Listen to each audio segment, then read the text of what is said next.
जाते नहीं कहीं रिश्ते पुराने किसी नए के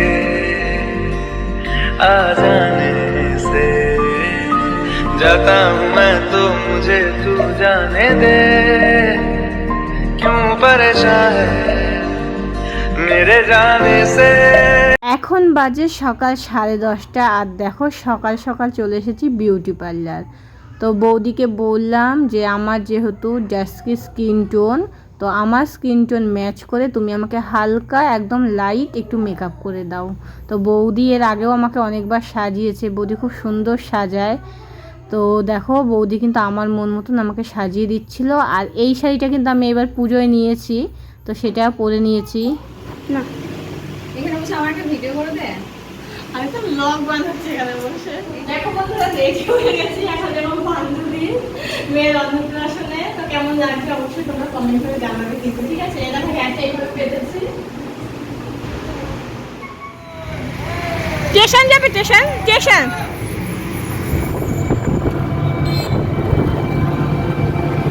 আমার ট্রেনের টাইম হয়ে গেছে, তো তাড়াতাড়ি করে আমি টিকিট কেটে চলে আসলাম 3 নম্বর প্ল্যাটফর্মে। অ্যানাউন্সমেন্ট হয়ে গেছে ট্রেন কিন্তু আর কিছুক্ষণের মধ্যে চলে আসবে।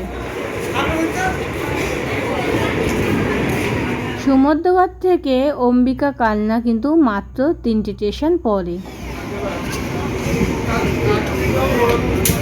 কালনা স্টেশনে নেমে আমি দেবাংশীর বাবার জন্য অপেক্ষা করছি।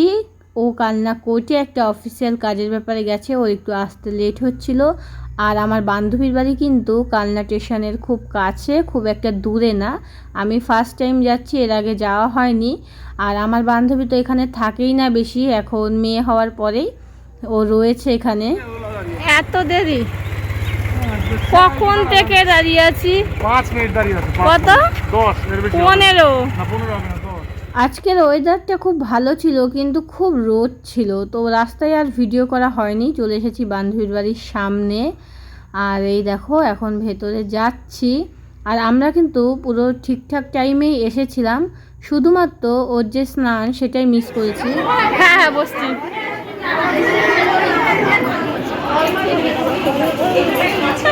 দেওয়া হয়ে গেছে? না না, চান করানো হয়ে গেছে। তোর বর এক দেখাই চিনে গেছে, বলছে কি আমার বলছে সেই কবেই দেখেছে এখনো মনে রেখেছে। হ্যাঁ এই মানে স্নান হয়ে গেছে, এখন মুখে প্রসাদ বাকি।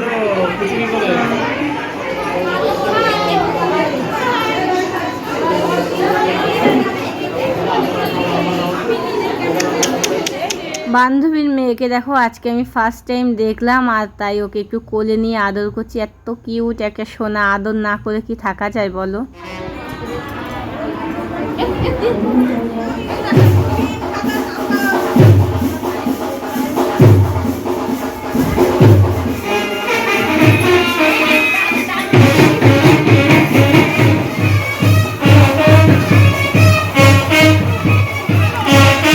দেখো বন্ধুরা, ছোট্ট মেহু আজকে প্রথম অন্ন মুখে দেবে, সেই কারণে কত রকম আয়োজন করা হয়েছে। অনেক কিছু কিন্তু রান্না করে ওর সামনে সাজিয়ে দেওয়া হয়েছে।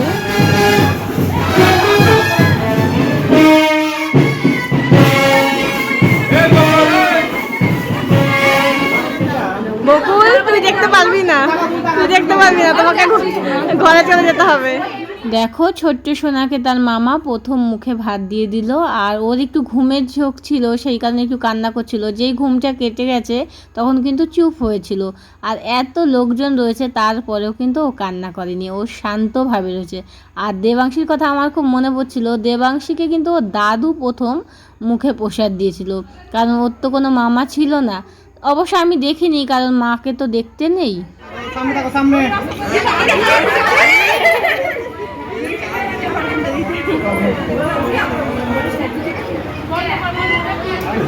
ভুলে যাবে তো।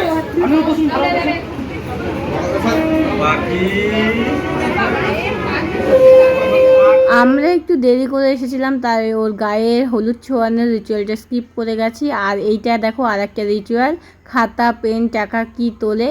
ও কিন্তু পেন তুলেছিল।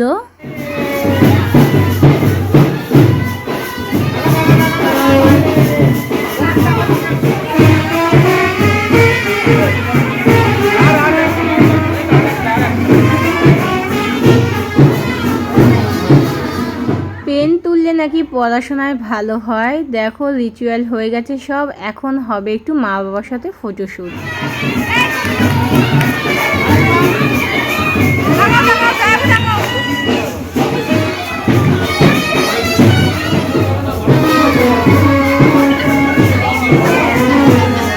ভিডিও হচ্ছে তো, ভিডিও।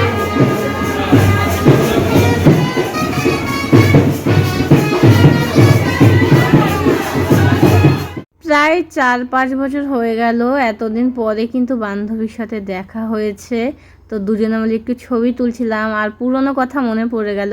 ও কিন্তু আমার কলেজ ফ্রেন্ড থেকে ইউনিভার্সিটি পর্যন্ত বন্ধুত্ব আমাদের। তো আমরা এরকম অনেক ছবি তুলতাম।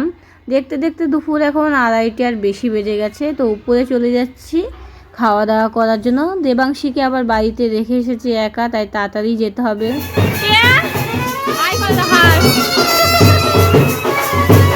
তো আজকের দুপুরের মধ্যাহ্নভোজে কি কি মেনু তোমাদের একটু দেখিয়ে দিই মেনুটা। প্রথমে ছিল ভেজিটেবিল চপ, তার সাথে ছিল ভাত, ডাল, আলু চিপস, দই কাতলা, বাসন্তী পোলাও, চিকেন, মাটন, চাটনি, পাঁপড়, সন্দেশ, মিষ্টি।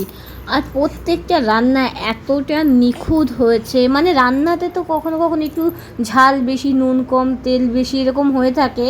তবে কোন রাঁধুনি রান্না করেছে জানি না, এতটা অপূর্ব স্বাদ হয়েছে তোমাদের কি বলবো। দেবাংশীর বাবা মানে খুব তৃপ্তি করে খেয়েছে। ও তো প্রচুর প্রশংসা করছিল, ও বলে না প্রত্যেকটা মানুষ কিন্তু প্রশংসা করেছে, কারণ রান্না খুবই সুন্দর হয়েছে। আমি মাটন খেতে খুব একটা ভালোবাসি না, তাও আমার খুব ভালো লেগেছিল। তো এবার সবার সঙ্গে দেখা করছি, বাড়ি চলে যাব।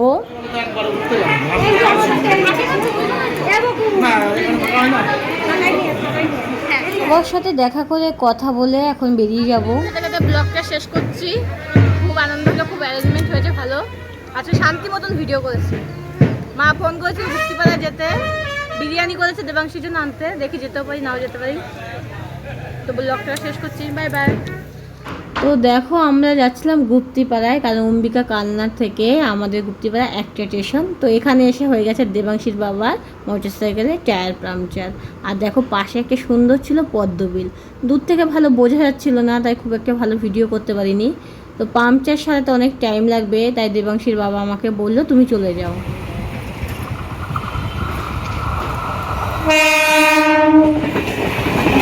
আমি স্টেশনে যাচ্ছিলাম, এদিকে গেট পড়েছে আর ট্রেনটা বেরিয়ে গেল, ট্রেনটা পাবো না। এদিকে দেখো ববিতার বর মানে মনাদার সঙ্গে দেখা হয়ে গেল।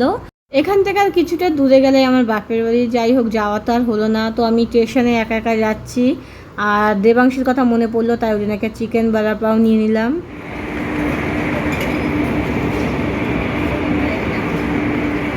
আমার ট্রেনের টাইম হয়ে এসেছে, আর দেখো ওয়েদার কেমন মেঘলা হয়ে গেল। আমি যখন কালনা কলেজে পড়তাম তখন এই ওভারব্রিজে আমরা কিন্তু সব বান্ধবীরা মিলে বসে থাকতাম, অনেক গল্প করতাম।